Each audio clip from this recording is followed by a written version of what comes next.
Yo, welcome back to another video, and today we getting into the topic of don't trust your coworkers. Man, I'm pretty sure everybody got a story about coworkers, whether that's good, bad, or ugly. I definitely fall into all three categories.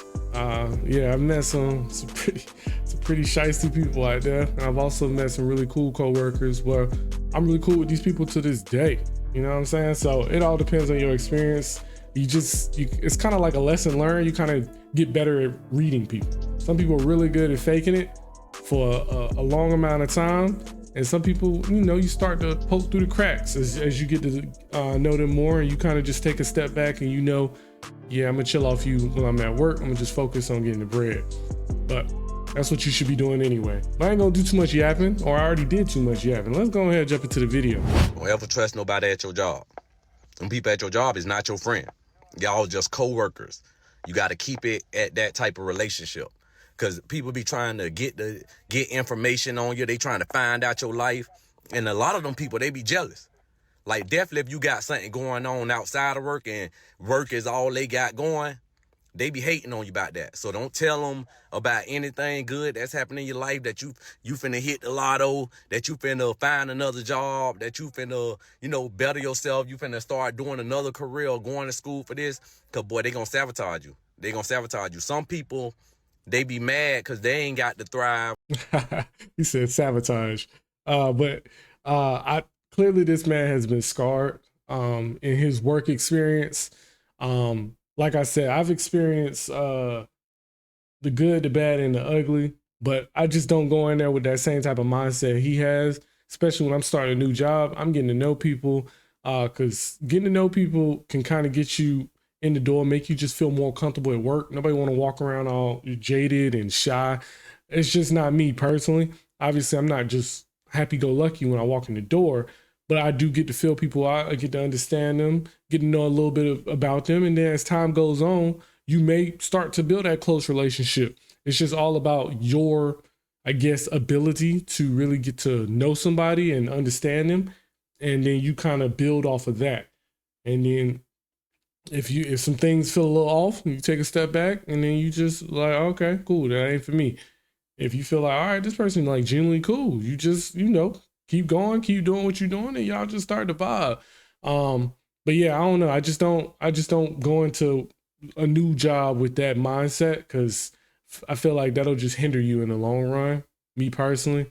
Because especially depending on what type of job it is, getting to know people, building those connections can get you, promotions if that's what you're looking to do within that company, or having a good bond with some of your coworkers when you do leave. Let's say they want to contact a reference and they're like, all right, where were you last at? We want to speak with somebody there. If you're cool with a supervisor or a coworker, even if you're not cool with your supervisor, you put your coworker as somebody else that they can contact, and your supervisor don't have the best things to say, but your coworker kind of counteract that and is like, nah, he's just a tough supervisor, this, that, and the third. It works out for you in the end. So, like I said, there is good and bad.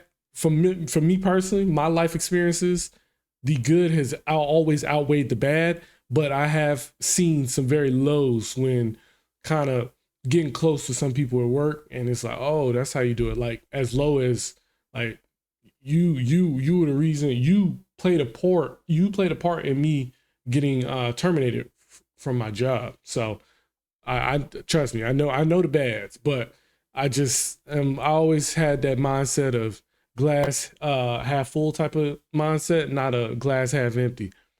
Trying to look more on the positive side of things.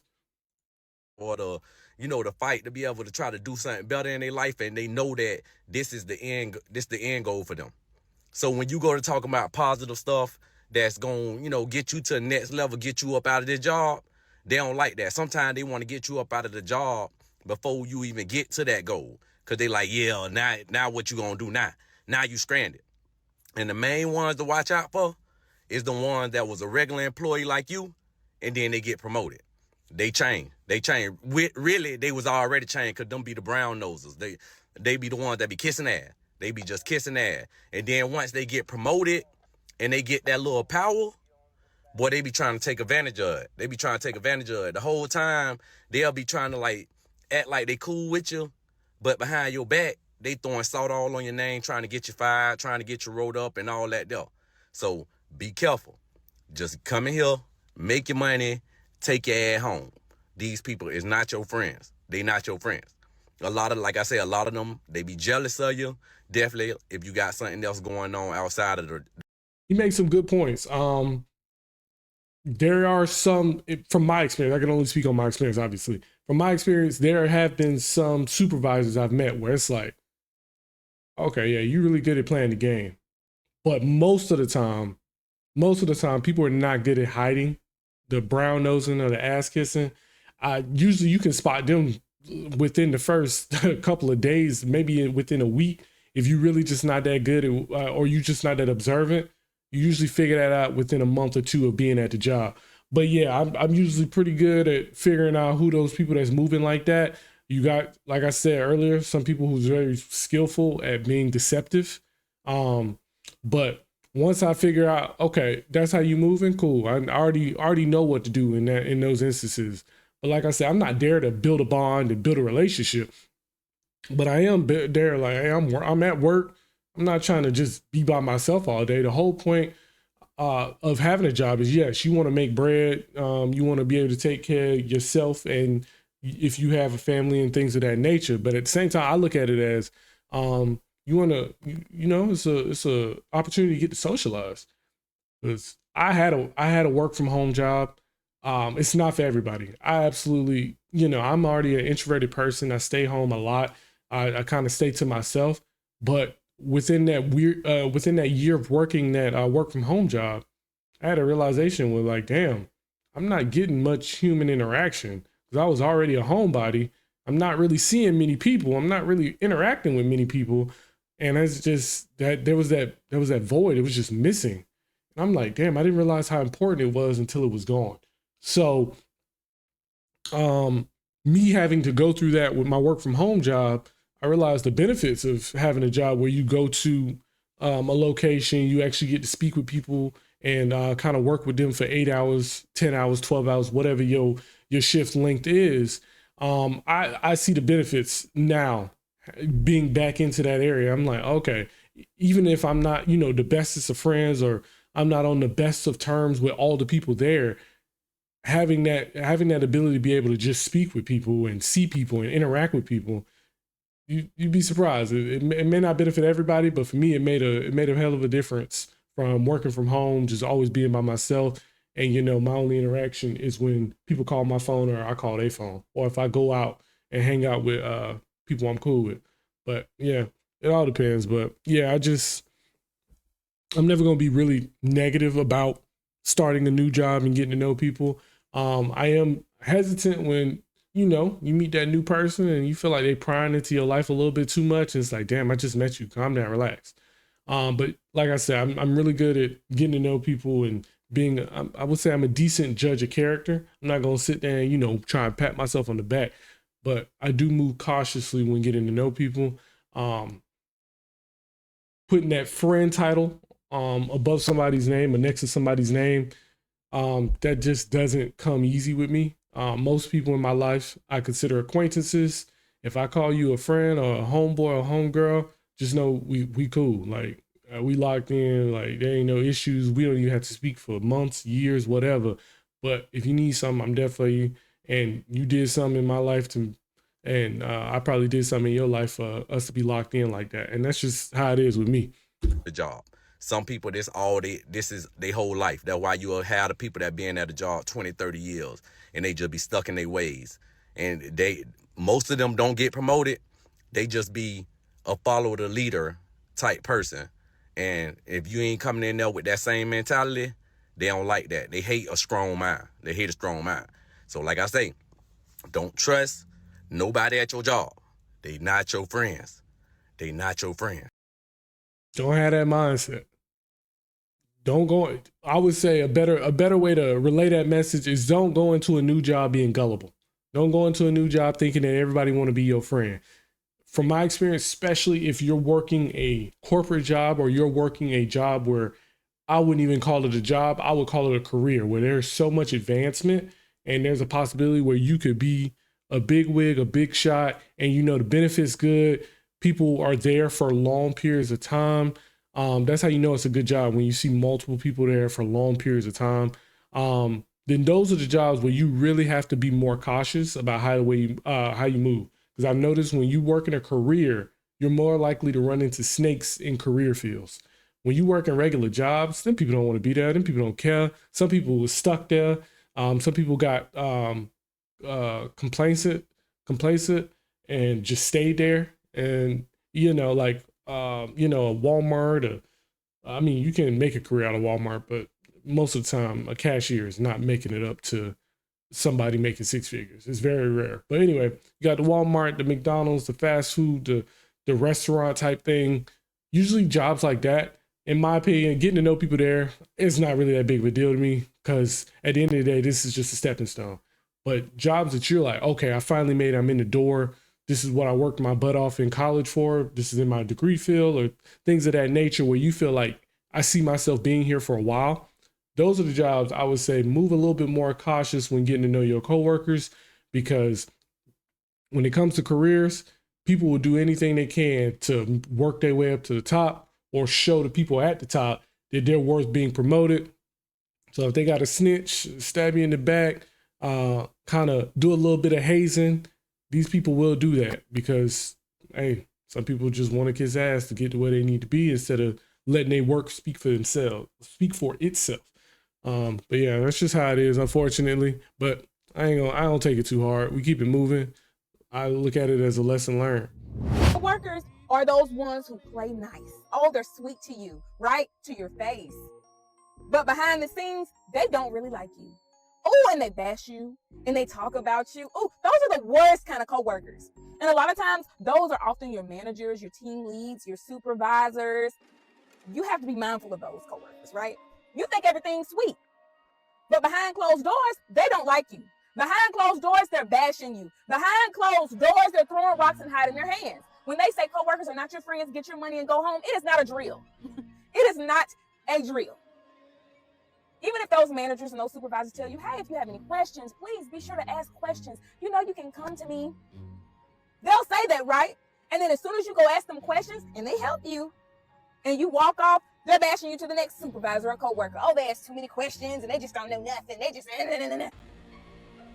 Also, for example, I can tell she's had some very bad experiences. I personally have not had that many bad experiences where I would get on the internet and kind of go on a little rant. But clearly that may have been something more recent that may have happened, or she's been experiencing that for a while and she's just letting it out.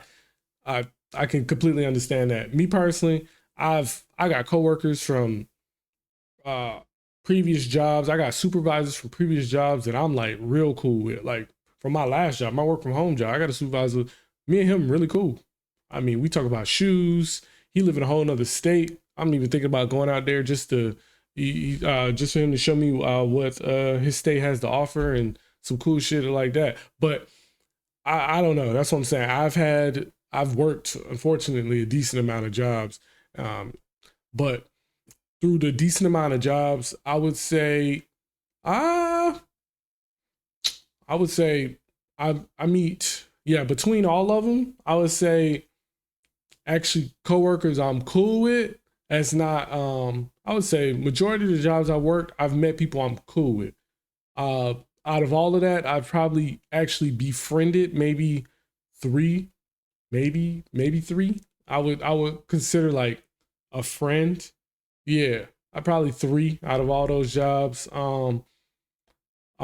Bad blood or have any animosity or problem with. That's really only one job I can think. Maybe two, where I was like, oh, okay, that's how you moving, cool. But it's like, it's not one of those. If I see you, it's on site type. It's one of those. Oh, okay, I know how you moving, and I learned from that. And it's like, okay, I can't be chopping it up with everybody. That's just not how it's finna be. But yeah, most of the time it's in the middle where I ain't had no issue with you, but we also wasn't too cool. We just went to work and got our done. That's majority of my experience. They'll say, you can come to me about anything. You can come talk to me if something's going on with you. Never do that. Never do that. I made that mistake one time. So I was telling her about an issue I was having with a coworker, right? And this was a manager. I was revealing to her an issue I was having with a coworker. I just don't. Even when managers, supervisors tell me stuff like that, I've never gone out of my way to tell them about personal business or issues that maybe issues I may have with a coworker, but it has to be to that level where it's like, all right, I got to talk to somebody about this. But 9 times out of 10, when people tell me that, I'll be like, oh, okay, I appreciate that. I never go to them because it's like, it ain't none of your business. And what are you going to do? You're not going to solve my problem. You're just going to be a listening ear. And guess what? I got friends and family to do that for me. I'm not finna be gossiping in your face just because I'm here for 8 hours out of the day. I just never had that mindset to where it's like, I want to confide in you about my issues. No. And when people do that, I'd be like, what? Well, hold up. You barely know this person. You literally only talk to this person when you at work. Why would I go the extra mile to confide in you my personal issues when you just, let's say, a work friend or a work acquaintance? I just don't move that way. Thinking that I can confide in her. This is a manager, right? It's going to stay in the office, even though that's what she said to me. It's going to stay in the office. Why? She went back and told the coworker what I said about her. Everything. Let me tell you something. I don't care what position they have. Don't trust them. The worst kind of manager, coworker, and person in general is the ones that smile in your face, but they really don't like you. That's a snake. That is a snake. Don't trust them. Get your money and go home. Get your money. This may come off rude. You take it how you take it. But from my experience, the messiest people, especially in a work environment, usually be females or gay niggas. And I just from my experiences, I would never tell my personal information to either of those two parties because it just gets taken around the office. Everybody learn about your business. I mean, just even starting a job, you just observe, unfortunately, from my experience, a lot of females and and I'm not gonna say a lot because I haven't been on the job with a lot of gay niggas, but gay niggas as well, just be gossiping, talking, everybody. I mean, they in everybody's face, telling everybody this, everybody that. And it's like, damn, y'all must be miserable. Y'all must be bored to be coming to work just to start problems with everybody. Especially in the medical field, women, oh my God, in the medical field, just get to yapping. I mean, it's like they might as well get paid to yap because, boy, they put more energy into gossiping than they do their actual job. And I'm like, bruh, what are we talking about here? Get out of my face. I really don't care what Jessica did the other day. I really don't care what Amber and her boyfriend got going on. That ain't none of my business. Guess what? I'm here to get paid. If we want to talk, let's talk about the job. If we cool, we could talk about outside stuff, but it really don't. For me, I'm not interested in gossip. I don't care. I don't care. That kind of rolls over into that subject when women like to talk to me about celebrity gossip. I don't care. Them people don't pay my bills. Them people don't do nothing for me. You know what they do is provide entertainment, whether that's movie wise, whether that's music wise, whether that's art wise. Cool. And when you provide that entertainment, I enjoy it at that time. But what you got going on in your personal life, I don't give a fuck. I have never gone out of my way to jump on my phone to Google who's dating who, why did they break up, why did they do this, why did they do that, why did they jump over the fence to do it? Let them live their life. The only difference between me and them is that they got some clout and some money. And people actually care and for some reason, people care about what you got going on in your life just because you provide some entertainment that makes them feel good. It's interesting how human beings work, right? Once you provide some type of entertainment that makes somebody feel good or feel a certain way, all of a sudden they're more invested in what goes on in your personal life. Damn, think about that. Isn't that interesting? Yeah, nah. I really just don't have that feeling. I care less. No matter how hard you try, how much effort you put in, your coworkers can't be fucking trusted.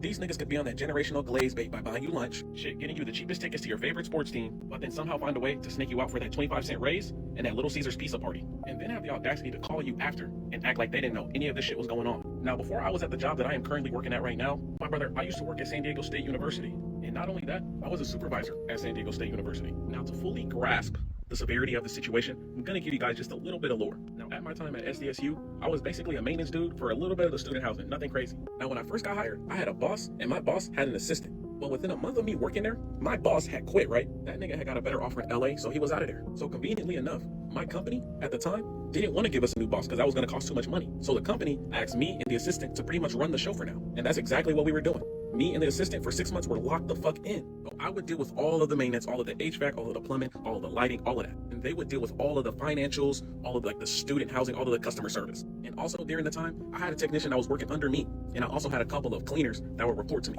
Now, if there's one thing you should know about me, I am probably one of the chillest bosses you would ever have in your entire life. As long as work is getting done, quotas are getting met, my nigga, I don't give a fuck what you do. So more times than not, almost every morning, bro, I used to always go grab coffee with my fellow coworkers. Now, when I say coworkers, I am referring to the tech that used to work under me and the cleaners that used to report to me. Now, the assistant would always catch invites, but would never join us. And to be honest, that should have been the first red flag.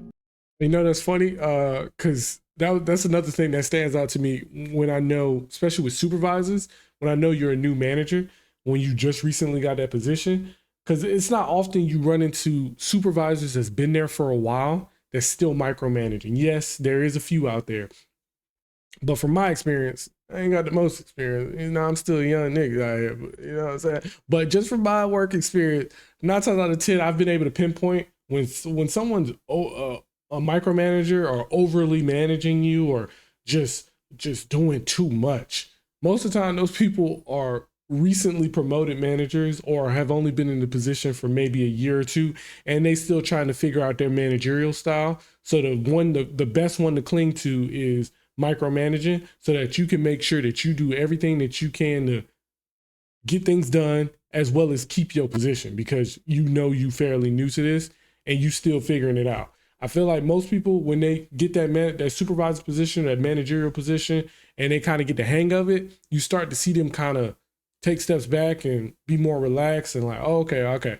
I know how to navigate this now. I don't really need to be all up on their butt to figure this out. You know what I'm saying? And that's just something that I've noticed. But, you know, like I said, you still got the occasional ones who that's just their style and they want to lock in on that the entire time. Worst supervisors, I've had a very bad male supervisor, but most of the time bad supervisors come with females because they want to do the gossiping and they want to do all the extra. But micromanaging, I've seemed to run into that more often with males than females.